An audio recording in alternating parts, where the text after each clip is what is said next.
大家好啊！歡迎收睇我嘅頻道超曲潮煮。潮州嘅蠔餅大家就食得多啦。今日準備介紹一個好啱夏天食嘅煎餅俾大家，佢就係水瓜樂。喺香港唔容易揾到佢個喎，只係得幾間老字號嘅潮州菜館會做啫。佢味道清新鹹香，外脆就內煙韌，又帶少少軟糯感。今日會示範用最簡單嘅家庭方法做俾大家。材料有角瓜、蝦米同埋蝦肉。水瓜樂係潮州出名嘅夏天菜式，出名嘅程度咧同蠔餅不遑多讓㗎。潮州話入邊嘅樂啊，就係辣，就係代表我哋香港嘅煎餅嘅意思。水瓜其實就係冇角嘅勝瓜，所以大家如果喺街市揾唔到水瓜嘅話，可以用呢種角瓜，又或者勝瓜嚟代替都得。用角瓜嚟代替水瓜嘅原因係因為佢哋嘅外形好相似㗎，又圓又肥又夠厚身喎，可以食盡瓜肉。先將蝦米沖一沖水，然後放埋一邊，由佢浸軟身。今日用嘅係急凍虎蝦，喺冰箱度攞出嚟啤啤水就用得啦。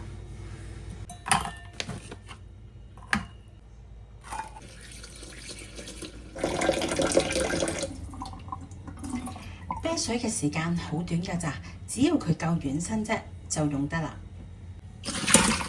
然後沖一沖啲蝦佢，再剝埋個蝦殼，由佢擎一擎水，我哋去處理其他材料。點樣去揀角瓜呢？就係揾兩個差唔多大小嘅角瓜，跟住放喺左右手度，睇下邊個重就代表佢個水分高，咁就買得過啦。然後將角瓜削皮。依家會示範最快速嘅切絲方法俾大家睇。先將頭尾切除咗佢。如果你個角瓜或者勝瓜係較為長嘅話呢，就將佢先開半。咁一陣間就會方便切片啦。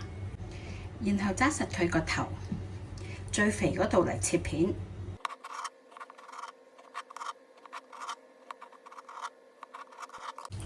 將佢切成6至7塊，你想要嘅厚度，然後打平放，再切成條，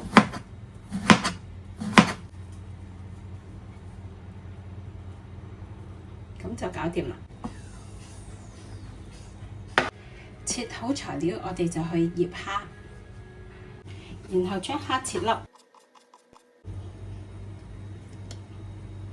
醃蝦嘅調味料好簡單，只有2種：鹽同埋胡椒粉。然後撈勻勻佢。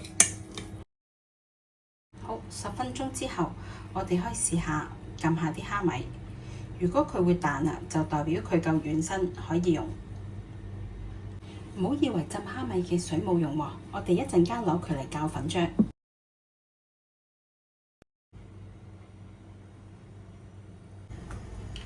然後將蝦米剁碎，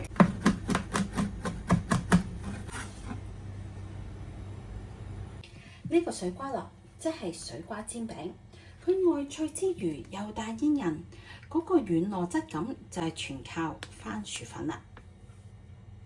所有材料齊備晒，可以校定個粉漿。先落番薯粉，落咗番薯粉之後就落鹽、糖、胡椒粉，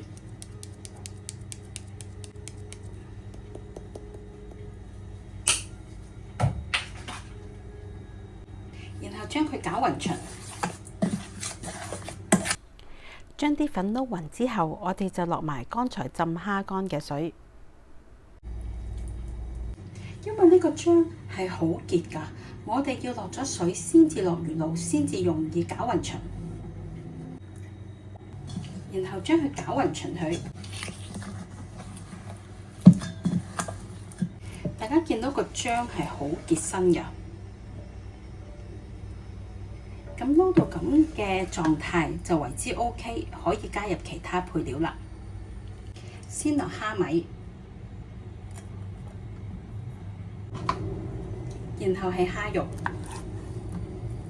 我哋會將角瓜放最後先至放㗎，因為角瓜呢個蔬菜個質地係好容易出水嘅，特別佢遇到任何嘅調味料，佢個出水速度會特別快㗎。所以我哋預先將個漿啊、調味料放好、調好，先至最後放，然後將佢撈勻勻。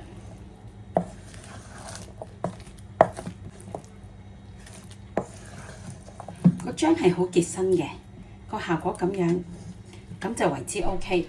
撈咗角瓜之後，我哋就即刻攞去煎，唔好俾佢出水。今日用嘅熱結鑊會凍鑊落油。油滾咗就轉中火，個漿仲係好結嘅，咁呢個濃稠度就啱晒啦。而家就可以煎，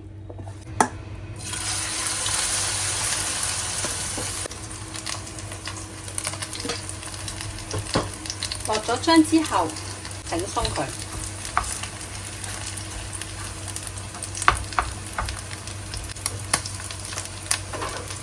然後計時煎2分鐘。等佢煎定咗個形就可以啷一啷佢啦，肯定佢冇黐底。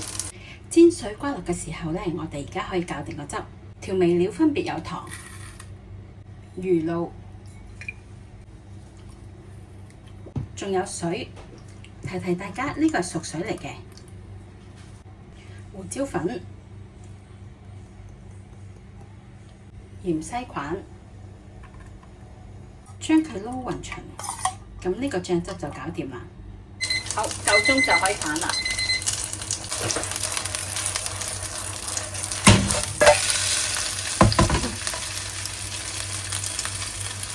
反咗之後就可以壓一壓佢。我哋要用返少少力度去壓佢嘅，作用係要令到另外一邊嘅煎餅表面全部平均咁樣接觸到個爐面，咁就會煎得均勻啦。喺側邊度補少少嘅油。以防佢燶。落完油之後就係要啷一啷佢，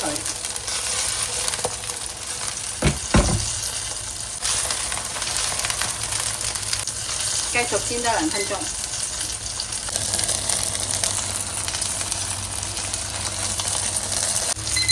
好，夠鐘。彈一彈俾大家睇。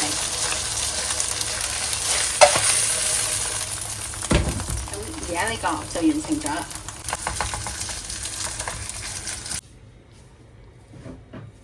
揼埋個芫茜就食得啦。